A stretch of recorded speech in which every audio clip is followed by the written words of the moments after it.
Okay my dear masters, రోజుకు ఒక మంచి మాటలో ఈరోజు ఆనందపు అల 21వ రోజు చెప్పుకుందామండి.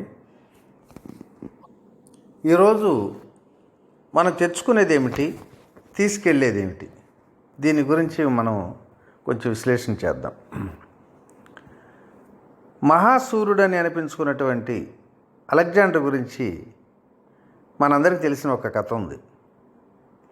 ఎన్నో సామ్రాజ్యాలను హస్తగతం చేసుకున్న తర్వాత విజయోత్సాహంతో అలెగ్జాండర్ తన సొంత దేశానికి తిరుగుముఖం పట్టాడు. తిరుగు ప్రయాణంలో ఉన్నట్టుండి అనారోగ్యం పాలయ్యాడు. అది కూడా మన భారతదేశంలోనే. ఇక బ్రతికి బయటపడలేని పరిస్థితి. తన తల్లి ముఖం చూడాలనే కోరిక నెరవేరకుండానే చనిపోవాల్సి వస్తుందని అలెగ్జాండర్కి తెలిసిపోయింది. తన సేనా నాయకులను పిలిపించాడు. చూడండి, నా చివరి కోరికలు 3 తప్పనిసరిగా నెరవేర్చాలి. నా కోరికలు ఏమిటంటే, నా శవపేటికను నా వైద్యులే మోయాలి. నా చివరి యాత్ర వెళ్ళే దారిలో శ్మశానం వరకు ముత్యాలు మణులు నేను జయించి తీసుకొచ్చిన నవరత్నాలు చల్లాలి. అలాగో 3వది, తెరిచిన ఉన్న నా 2 అరచేతులను బయటికి వేలాడేలా శవపేటికలో శరీరం ఉంచాలి అని అన్నాడు అందరితో. ఆ మాటలకు సేనాపతులందరూ కన్నీళ్లతో శిరస్సులు ఉంచారు. మహారాజా, ఈ విచిత్రమైన కోరికలేమిటి అని అడిగారు. జీవితంలో నేను నేర్చుకున్న 3 ముఖ్యమైన పాఠాలను ప్రజలకు చెప్పిపోదామని అనుకుంటున్నా. ఎటువంటి సామ్రాజ్యాధిపతి అయినా సరే అతని ప్రాణాలను కాపాడటం వైద్యులకు కూడా వీలు కాదని తెలియచేయటానికే నా శవపేటికలను వైద్యులు మోయాలన్నా. ఒక చిన్న గుండు సూది కూడా నా వెంట రావటం లేదని తెలియచెప్పటానికే నవరత్నాలను వెదజల్లమని చెప్పాను. వెళ్తూ నేను ఏమీ లేనివాడిగానే వెళ్తున్నానని చెప్పటానికి నా శవపేటిక బయటకు నా తెరిచిన 2 చేతులు పెట్టమంటున్నా అని అలెగ్జాండర్ కన్నీరు పొంగుతుండగా వివరించాడు. నిజంగా ఇదే జీవిత సత్యం. ఇక్కడ జీవించి ఉన్నంత వరకే ఇతరులతో మన సంబంధాలు, మన జీవితాలు నిర్ణయించే ముఖ్య అంశాలలో ఇదొకటి. ఒకటి స్పష్టంగా అర్థం చేసుకోవాలి. విత్తనం ఎలాంటిదో చెట్లు కూడా అలాగే పెరుగుతాయి. మర్రి చెట్టు, కొబ్బరి చెట్టు తమలో ఎవరూ పెద్ద అంటూ నిరూపించుకోవటానికి ప్రయత్నించడం లేదు కదా. అలాగే తాటి చెట్టు, మామిడి చెట్టు ఎవరి కొమ్మలు ఎక్కువగా ఉన్నాయని పోట్లాడుకోవటంలా. 4 వృక్షాలు ఒకే తోటలో ఉండగలవా అంటే తప్పనిసరిగా ఉండగలవు. కానీ ఒకే ఎత్తులు మాత్రం ఉండవు. మరి మనుషులు కూడా అలాగే. 4 ఒకే హోదాలో ఉండటం వీలవుతుందా? వీలుపడదు కదా. వారి వారి సామర్థ్యాన్ని తగినట్లుగానే పైకి వస్తారు. ఇందులో ఎవరూ తక్కువ కాదు, ఎవరు ఎక్కువ కాదు. అధికారం, పదవి, డబ్బు, అంతస్తు అన్నీ కూడా మనిషికి ఏదో కారణం వలన వచ్చి ఉండొచ్చు.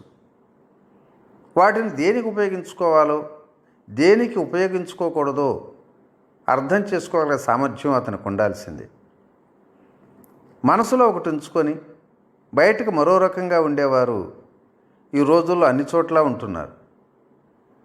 తమను కాపాడుకోవాలనుకొని పలువురు కృత్రిమంగానే జీవిస్తున్నారు.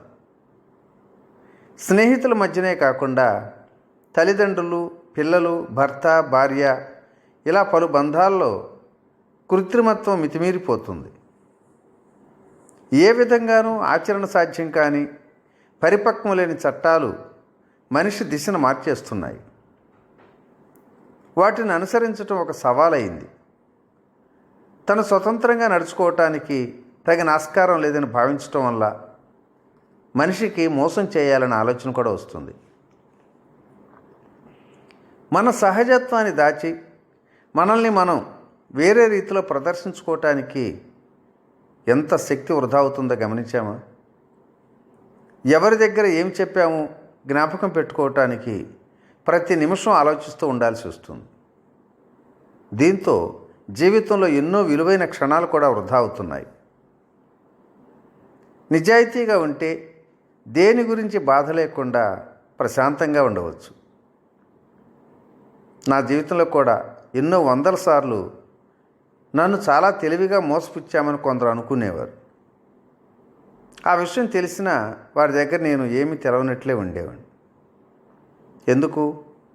నాకు మనుషుల మీద చాలా నమ్మకం ఉంది.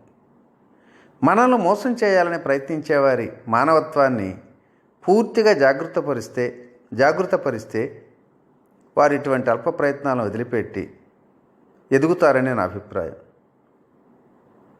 ఎంతో సారవంతమైన ఒక భూమిని తన ఇద్దరు కొడుకులకు అప్పగించాడు ఒక భూస్వామి. కాలక్రమేణా పెద్దవాడికి వివాహమైంది. 5 పిల్లలు పుట్టారు. చిన్నవాడు చివరిదాకా పెళ్లి చేసుకోవాలి. తండ్రి ఇష్టప్రకారం భూమి నుండి వచ్చిన పంటను ఇద్దరు సమంగా పంచుకుంటూ వస్తున్నారు.